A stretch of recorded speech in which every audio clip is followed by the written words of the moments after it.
If you're new here, we're all about transparency, accountability, and shining a light on public officials who step out of line. This is the place where we break down real encounters, analyze the facts, and make sure the people in power play by the rules. Before we jump in, make sure to hit that subscribe button and turn on notifications so you never miss one of our upcoming investigations. We've got plenty of eye-opening content coming your way. Stories that prove how knowing your rights can make all the difference. Today's footage comes courtesy of Reggie Photo, an incredible creator doing great work on the ground. You'll find their channel linked in the description below. Be sure to check them out, show some support, and watch the full uncut version for the complete picture. Now, this one is something special. What starts as a simple interaction quickly turns into a fascinating test of authority and public knowledge.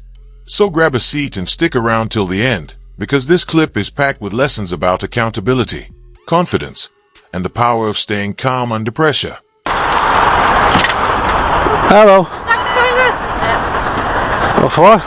Just a quick one, obviously. Our colleagues down at the suites, obviously, you know everything's been going over late to us that you've been taking photos and things like that right outside the hotel. On the street, yeah, on the street. Because there's obviously a dispersal zone in at the moment and everything's going on, so you can't be within. No, I'm not interested in that property. So, what were you taking photos of the hotel? No, the layout of the street. For any particular reason? No, not at all. I'm not for or against. I'm not into any politics. You know. Any idea on you? Anything like that? Nothing at all. Alright. I'm just a member of public walking down the street. Yeah. Okay. I understand there's a dispersal order in place, and that's why I'm not trying to do anything out of any ordinary like that. I'm just interested in what's going on. Yeah. And that's why I didn't hang about outside any gates or... What's your hat? Pardon? What's your hat? Oh, it's just happy-go-lucky, you know. What we'll do, mate, is we'll verify you and if all that checks out, back to move on, alright? What's your first? Oh, I don't give my name. You don't give your name? No, no. Right, okay, well obviously you can understand with what everything that's been going on round there, you taking photos in the direction of the hotel. No, but basically, if they'll tell you, at not one moment was I putting my camera into their property, focusing on them. I kept moving around the place. I'm interested in all these industrial areas here. I'm going to take some photography around here on this industrial estate. I've got no interest in solely filming anything to do with immigration or like that. Okay, obviously our colleagues have fought enough to notify us. They were watching me. I'm thinking, what's he? I could see him on his radio. I'm thinking, I'm just stood here. I'm thinking, what's wrong with him? Well, like you say, you've admitted to us that there's a dispersal on. Yeah. If someone goes up with a camera and they're taking photos, obviously. The video opens on a quiet street, calm, almost uneventful, as a lone cameraman narrates his purpose. His tone is measured and transparent. He makes it clear from the start, this isn't political, it's not about immigration, and he's not here to provoke anyone. He's simply documenting public spaces, filming industrial buildings and capturing everyday surroundings, something any citizen has the right to do moments later. The atmosphere shifts when a pair of officers approach. They reference a dispersal order, asking why he's there and what exactly he's filming. Their tone is cautious but probing, as though they are already framing his presence as questionable. The cameraman stays composed, explaining that his camera never crossed any lines, no zooming into private property, no lingering in restricted areas. He's been moving continuously, staying on public paths the entire time. That calm exchange sets the tone for what's about to unfold, a subtle but powerful test between lawful public rights and police perception. From the very first interaction, you can sense the tension brewing beneath the surface. An ordinary act of filming is being treated as something suspicious, and the stage is quietly being set for a clash between knowledge and authority. Yeah. I'm just exercising my right as a person to walk the streets. I'm not interested in basically filming any immigrants or anything like that. I'm just basically, as a sole member of public, walking in a free place. That's all I want to exercise my rights. Worry within the zone, do we know? Yeah, he's right outside. Okay.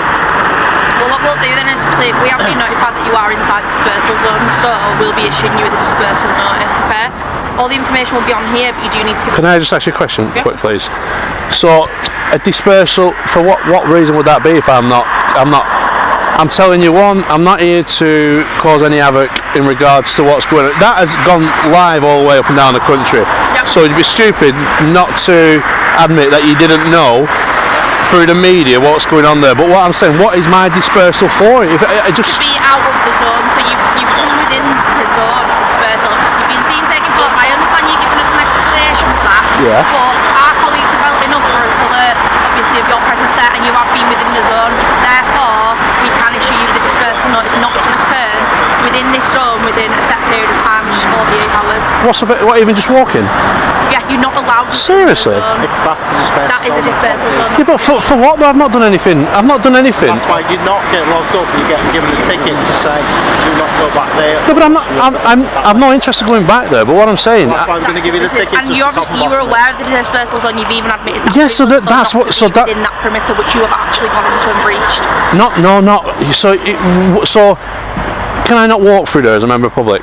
No. No. Because there's a dispersal zone. No, it's a public footpath, sir. There's a dispersal zone Whilst on this as is well. on, because it's only on for a set period of time, once that is relieved, then you can. But from what's going on, the dispersal around it, you have to be vacate that zone.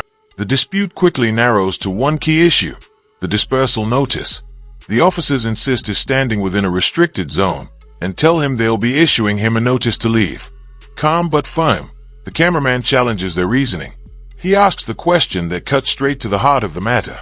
If I've done nothing wrong, why am I being restricted? He reminds them that national tension doesn't equal personal guilt, that individual rights shouldn't disappear simply because of a heightened security climate.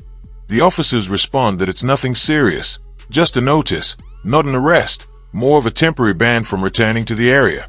But that explanation doesn't ease his concern that he pushes the principle instead of the argument. Public streets can't quietly transform into restricted zones without clear warnings, signs, or legal justification. His tone never wavers, calm, respectful, and grounded in logic, but his words strike at something bigger. What starts as a local encounter begins to expose a national issue. The slow normalization of temporary police powers that quietly become permanent restrictions on public freedom. Yeah, but for what reason? I've not done anything wrong. Yeah, you haven't personally. I'm not saying you have right now. Yeah, but there was other members of public walking past as well. Right, well, we'll go and deal with them now. Yeah, but they weren't doing anything wrong either. We're dealing with you, aren't we? We can't deal with two people. Come on, sir. What? So we're dealing with you. Can I have your car numbers, please? Yeah, mine's 455 now. And yours, please, miss. 1702. I think this is well out of order. This. Okay, can I take your surname? I don't wish to give. I've not committed any crimes. I've literally walked through the place taking. If that constable in that van would tell you, I was taking the pictures of the other building. You know, for what purpose? It's a photograph. Photography's not a crime. Right. But however, if you are causing harassment, alarm, and distress as well to the people that are there. And I can prove there was not even one person about from the hotel, and that's what I'm saying. You just said you weren't looking at the hotel, you were looking at the other buildings. I'm aware of my surroundings. Who's on the street? There was members of public on the street, and there was nobody out of the hotel who wandered past me at any time I was there. Honestly. Okay. And I can't believe you're going to put a dispersal notice on for me for walking and taking pictures. Dispersal notice is not specifically on just for you, is it? Pardon? It's anybody who walks down the road, they should have taken to say. Well, they should close the road off. Return to this area. Well, they don't need to close the road off. Of course they do, because there's no signs there or anything. You said yourself, it's common knowledge what's gone on. Yes, but The dispersal notice is advertised on social media. I would. Everybody knows this. So, right, do you know the Nicola Bully case? A lady went missing in St Michael's, right? There's a dispersal notice in place for people who are wanting to probably go down there, make a TikTok video, go onto private land and stuff. But the park isn't closed off for members of the public like myself. I can go down in that. People are aware not to go down there, if you're not. Yes, but it doesn't stop normal members of the public like myself. Like I'm saying, there's no agenda for me being there. They don't want people down there, do they? But so they need to close the street off then, sir. Well, we don't need to close the street off because there's businesses down there as well. How can I? Am I entitled to go to the other business? To which other business? There's another hotel across the road. If you go into a business and you've got a genuine purpose to visit that business. But what if I do? He presses further, refusing to let vague answers stand. Calmly, he asks for the caller reference numbers, wanting a clear record of what triggered this police response. Then he repeats what should be obvious. Photography isn't a crime. Even the constable sitting in the van, he points out, saw him filming buildings, not people. Yet somehow that's being treated as suspicious. He explains the scene around him. Ordinary public activity. Nothing out of place. No crowds. No threats. No disruption. Under those circumstances, dispersal powers simply don't apply. Then he brings up a sharp comparison, referencing the Nicola Bully case, where public filming and police overreach sparked national debate. His message is clear. These temporary powers are meant to target genuine disruption, not ordinary citizens exercising their rights. By grounding his argument in real examples, he lifts the moment beyond himself. It's no longer one man questioning an order. It's a calm but powerful reminder that fairness and consistency must apply to everyone. The conversation shifts from compliance to accountability, and for a moment, the officers seem to realize they are not just talking to a cameraman, but to someone defending a much larger principle. The day as well, we've asked to verify you to move you on. You won't also pass on the details, but also increases suspicion. You're not allowing to verify you miss. as well. With everything that's been going on, I'll tell you now, us two are both from that front line on Friday getting all sorts hurled at us and abused. And I don't agree with that. I'm not saying you do, but I'm just saying from what's happened and now this dispersal's in there to protect it, it's only on for a short while. Miss, can you accept that I'm a sole person on myself? I've got I don't know you though, do I? You don't know, but end of the day. I appreciate where you're coming from. I'm also telling you from our point of view as well, from what we've had to put with. Yeah, but I'm hoping, Miss, that you could perhaps see that as a member of public, that we shouldn't be stopped from walking in areas where when we've got nothing to do with what's going on there. Yeah, we don't know that you've got nothing to do with it, or do we? You've come to question me. Yeah, but you could easily come up with anything, couldn't you? At the end of the day, I'm not saying. But this isn't Nazi Britain. This you are actually dealing with me now like I'm some suspect or criminal. No, we weren't. We came up to. That's suggesting what you just said to me then. Say verify you, and that's it. But then you've kind of come back with a lot of things as well. Well, I'm on the understanding if you're not suspected of committing a crime, you don't have to give your details in the UK. That's fine, and I'll just put your description down. Okay. Instead. All right, and I'll give you a copy of this just so that you've got a copy for your. Yeah, I will be making complaints towards that because I don't think that my activity down there warrants me getting a slip of paper to say that I can't go back, because what happens if my vehicle was parked at the other side and I wanted to walk back to it? I'm walking around the whole industrial estates around here taking pictures. It's not, is it? And then you would explain that to us and we'll I have explained why I was taking pictures down there though. You've said you've been down there taking pictures? Yeah, but you're giving us notice to do not return back to that area. That's pure and simple. So I can't walk down that street again? Because then you'd be leaking this person. Seriously? And can I ask for the grounds again then please, for why I'm given this dispersal notice? Dispersal notice down there, and you've been down there, so you've given a ticket to say not to return back to that area. Seriously? Yeah, you're not being arrested. Right, okay then. Frustration begins to show as he draws a sharp comparison, saying this kind of treatment feels like Nazi Britain. It's a bold statement, but it captures his disbelief at how easily suspicion has replaced evidence. He argues, with reason and restraint, that suspicion alone can't justify restrictions. Not in a free country. Then he turns practical, asking pointed questions the officers can't quite answer. What if my car was parked inside the zone? Would you still ban me from walking back to it? It's a simple scenario that exposes the flaw in their logic. The police continue following procedure, sticking to their script, but by now it's clear. He's not backing down. He calmly warns that he'll be filing a formal complaint later. But his real focus isn't revenge. It's principle.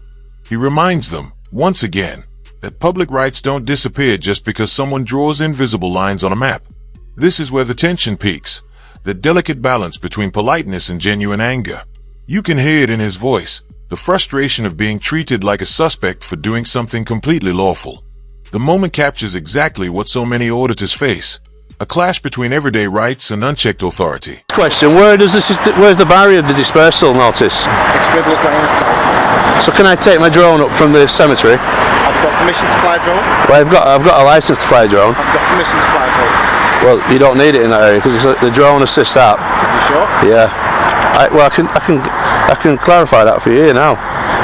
I just want to ask you these questions before. I don't understand why you'd want to fly a drone, to be honest. Because I want to put this up to the internet now. This is what happens when a normal member of the public who's got nothing to do with anything in regards to immigration, opposing views or anything like that, people who know me know I'm not about that. Okay. I don't make political statements in my life or anything like that. I just never do it. I'm just all about a freedom person to be able to walk and do what he wants.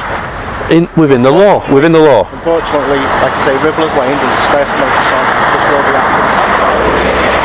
Because I get what you're saying. Yeah. When the police are coming under fire and stuff like that, you're stuck between both sides. I totally get that.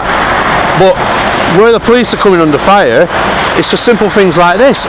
When everybody who knows me knows. It's not, is it? Because we're just giving you advice, and the advice is that's a dispersal zone.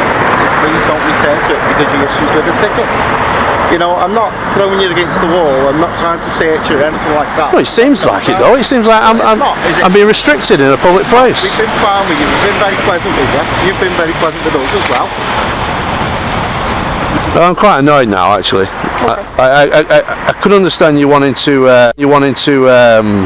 speak to me. Okay. So it's within the CTI basically. There's no restrictions in the area. The wind speed is 9 kph at the minute. Okay. So if anybody wanted to fly a drone in that area, is there any chance you could ask somebody if I'd be getting? The discussion soon shifts to drones, and the mood changes with it.